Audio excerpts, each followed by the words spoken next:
Question number 16. Following are the estimate of net cash flows and probability of a new project of Merces X Limited. Year probability തന്നിട്ടുണ്ട്. Initial investment at 0th year 4 lakh ആണ്. Estimate net after tax cash inflow per year. So year 1 to 5 cash inflows തന്നിട്ടുണ്ട്. Estimate salvage value at 5th year തന്നിട്ടുണ്ട്. Require rate of return 10%. First find expected NPV കണ്ടുപിടിക്കുക. Expected NPV കണ്ടുപിടിക്കുക. Net present value. Expected NPV എന്ന് പറഞ്ഞാൽ present value of expected cash inflow minus cash outflow. So first expected cash inflow എന്ന് പറയുന്നത് year 1 to 5 first കണ്ടുപിടിക്കാം. year 1 to 5 കണ്ടുപിടിക്കാം. So expected cash flow എന്ന് പറയുന്നത് cash flow into probability 1 lakh into 0.3, 1 lakh 10,000 into 0.5, 1 lakh 20,000 into 0.2. So നമുക്ക് expected cash flows 1 lakh 9,000 കിട്ടി. അത് year 1 to 5 annual cash flows. ഇനി ഇയർ 5 സാൽവേജ് വാല്യൂ തന്നിട്ടുണ്ട്. At the end of 5th year salvage value തന്നിട്ടുണ്ട്. So expected salvage value കണ്ടുപിടിക്കുക. 20,000 into 0.3, 50,000 into 0.5, 60,000 into 0.2. So 43,000 കിട്ടി. So year 1 to 5 1 lakh 9,000, year 5 43,000. ഇനി present value എന്ന് പറയുന്നത് year 1 to 5 1 lakh 9,000, year 5 43,000. Then present value annuity factor നമുക്ക് special 10% തന്നിട്ടുണ്ട്. So year 1 to 5 1 divided by 1.1 3.791, year 5 0.621. So അത് multiply ചെയ്ത് എഴുതാം. Present value of cash inflow കിട്ടി. അതിൽ നിന്ന് cash outflow, initial cash outflow എത്രയാണ്? 4 lakh ആണ്. സോ 4 lakh മൈനസ് ചെയ്യുമ്പോൾ നമുക്ക് പ്രസൻറ്റ് വാല്യൂ 39,922 കിട്ടും. അപ്പോൾ നമുക്ക് എക്സ്പെക്റ്റഡ് എൻ പി വി കിട്ടി. ഇനി അടുത്തത് best case and worst case N P V. So best case ഇതിനകത്ത് എഴുതാം. ക്യാഷിൽ ഏറ്റവും കൂടുതലുള്ള 1,20,000 തേർഡ് കേസാണ് ബെസ്റ്റ് കേസ്. വേസ്റ്റ് കേസ് എന്ന് പറയുന്നത് ക്യാഷിൽ ഏറ്റവും കുറവുള്ള ഫസ്റ്റ് കേസാണ് വേസ്റ്റ് കേസ്. രണ്ടിനകത്തും എൻ പി വി കണ്ടുപിടിക്കാം. So first best case N P V നോക്കാം. Year 1 to 5 cash flow 1,20,000, year 5 cash flow 60,000. നേരത്തെ ചെയ്ത പോലെ തന്നെ present value factor 10% for 5 years and at the end of 5th year ചെയ്യുക. Present value of cash inflow കണ്ടുപിടിക്കുക. Cash outflow minus ചെയ്യുമ്പോൾ N P V കിട്ടും. Worst കേസും അതേപോലെ ചെയ്യാം.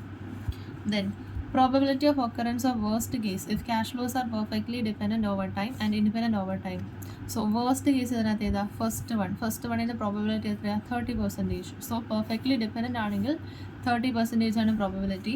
ഇൻഡിപെൻഡൻ്റ് ആണെങ്കിൽ 30% ഇൻറ്റു എത്ര വർഷം? 5 years. So 30% whole raised to 5 ആണ് പെർഫെക്റ്റ്ലി ഇൻഡിപെൻഡൻ്റ് ആണെങ്കിലുള്ള പ്രോബബിലിറ്റി ഓഫ് ഒക്കറൻസ്. ഇനി അടുത്തത് standard deviation coefficient of variation assuming that there are only 3 stream of cash flows which are represented by each column of table with the given probabilities. അതായത് best case, worst case, പിന്നെ base കേസും കൂടെ ഉണ്ടല്ലോ. ആ കേസിലൂടെയും കണ്ടിട്ട് standard ഡീവിയേഷനും coefficient of വേരിയേഷനും കണ്ടുപിടിക്കാം.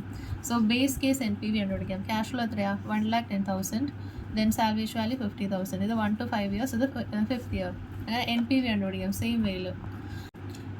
Waste case, base case and best case. N P V എഴുതാം, പ്രോബബിലിറ്റി എഴുതാം.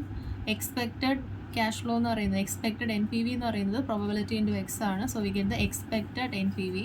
Then X minus X bar whole square into P ആണ് വേരിയൻസ്. എക്സ് എന്ന് പറയുന്നത് N P V, X bar എന്ന് പറയുന്നത് 39,813 ഹോൾ സ്ക്വയർ ഇൻറ്റു പ്രോബബിലിറ്റി ചെയ്താൽ V get the variance. ഇനി ആ വേരിയൻസിൻ്റെ സ്ക്വയർ റൂട്ട് എടുത്തിട്ടുണ്ടെങ്കിൽ V get the standard deviation. So standard deviation കിട്ടി. പിന്നെ കോഫിഷ്യൻ്റ് ഓഫ് വേരിയേഷൻ ആണ് വെച്ചിരിക്കുന്നത്. കോഫിഷ്യൻ്റ് ഓഫ് വേരിയേഷൻ എന്ന് പറയുന്നത് standard deviation divided by X bar. Standard deviation 35,800 divided by X bar എന്ന് പറയുന്നത് expected N P V 39,813. So coefficient of variation 0.90.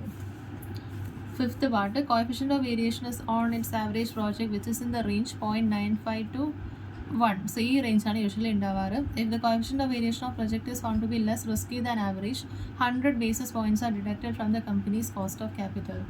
So അതിനേക്കാളും കുറവാണെങ്കിൽ, കോഫിഷ്യൻ്റ് ഓഫ് വേരിയേഷൻ അതിനേക്കാളും കുറവാണ്, ലെസ് റിസ്കി ആണെങ്കിൽ കോസ്റ്റ് ഓഫ് ക്യാപിറ്റൽ ഇസ് 10%. അതിൽ നിന്ന് 1% ഡിഡക്റ്റ് ചെയ്യാം.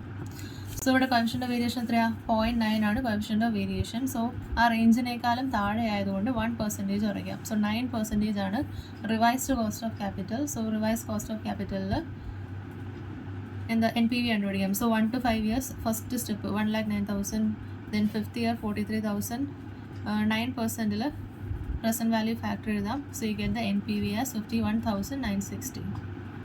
Question number 17. XY Limited has under its construction a project with an initial investment 1 lakh. 3 probable cash inflow scenarios with their probability have been estimated as below. Annual cash inflow probability terminal value. The project life of 5 years ആണ്. Desired rate of return 20%. Terminal value of project under 3 probability alternatives are 0, 20,000, 30,000.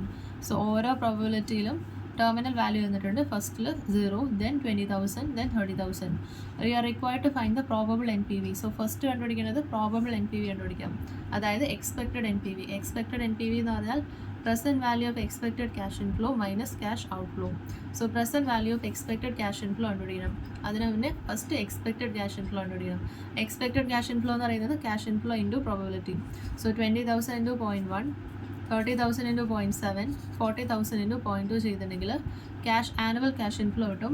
Then terminal വാല്യൂവും cash inflow ആണ്. So അതിൻ്റെ expected value കണ്ടുപിടിക്കാം. 20,000 into 0.7, 30,000 into 0.2. So നമുക്ക് expected cash flows 31,000 കിട്ടി. Terminal വാല്യൂവിൻ്റെ 20,000 കിട്ടി. നമ്മളിവിടെ വെച്ചിരിക്കുന്നത് എന്താ? Probable NPV കണ്ടുപിടിക്കാനാണ്. So 31,000ഉം 20,000ഉം discount factor എത്രയാണ്? 20% ആണ്. സോ 20% 1. 5th ഇയറിൽ ഇറ്റ് ഇസ് 402. സോ നമുക്ക് 92,721ഉം 8,040 കിട്ടി. So total present value of cash inflow കിട്ടി. അതിൽ നിന്ന് initial cash outflow 1 lakh minus ചെയ്യുമ്പോൾ you get the NPV 761. Then second part പറയുന്നത് find the worst case NPV and best case NPV. So അതിനകത്ത് worst case ഏതാ? ഏറ്റവും കുറവ് cash flow കിട്ടുന്നത് 20,000 ആണ് വേർസ്റ്റ് കേസ്. ബെസ്റ്റ് കേസ് എത്രയാണ്? 40,000 കൂടുതൽ ക്യാഷ് ഫ്ലോ കിട്ടുന്നത്. സോ അങ്ങനെ വേർസ്റ്റ് കേസിലും ബെസ്റ്റ് കേസിലും NPV കണ്ടുപിടിക്കാം. State the probability of occurrence of worst case if the cash flows are perfectly positively correlated over time. Worst കേസിലെ പ്രോബബിലിറ്റി എത്രയാണ്? 10%. സോ ഇഫ് പെർഫെക്റ്റ്ലി കോറിലേറ്റഡ് ആണെങ്കിൽ which means dependent on each other, then 10% is the probability of occurrence of worst case. Independent ആയിരുന്നെങ്കിലോ 10% whole raised to number of years, 5 years, whole raised to 5. Question number 18. Red Limited is considering a project with the following cash flows: year 0, 1, 2, 3. Cost of planned recurring cost to savings. The cost of capital 9%. Measure the sensitivity of project to change in the level of plan value, running cost, savings, considering each factor at a time, such that the NPV becomes 0. The present value factor at 9% are as under. So year 0, 1, 2 factor വന്നിട്ടുണ്ട്. Which factor is the most sensitive to affect the acceptability of the project. So ഇത് നമ്മൾ sensitivity analysis ആണ് ചെയ്യാൻ പോകുന്നത്.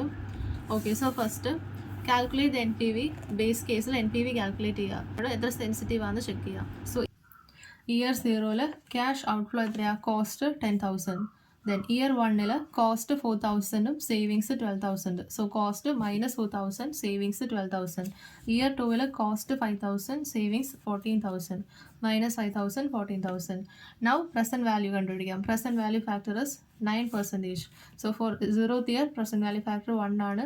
So first yearൽ 1 divided by 1 plus 9%. second yearൽ 1 divided by 1 plus 9% whole square.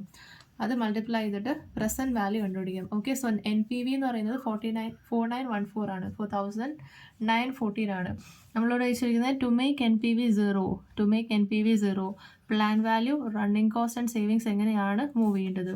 So NPV 0 ആകണമെങ്കിൽ cost കൂട്ടണം, അതേപോലെ സേവിങ്സ് മൈനസ് ചെയ്യണം.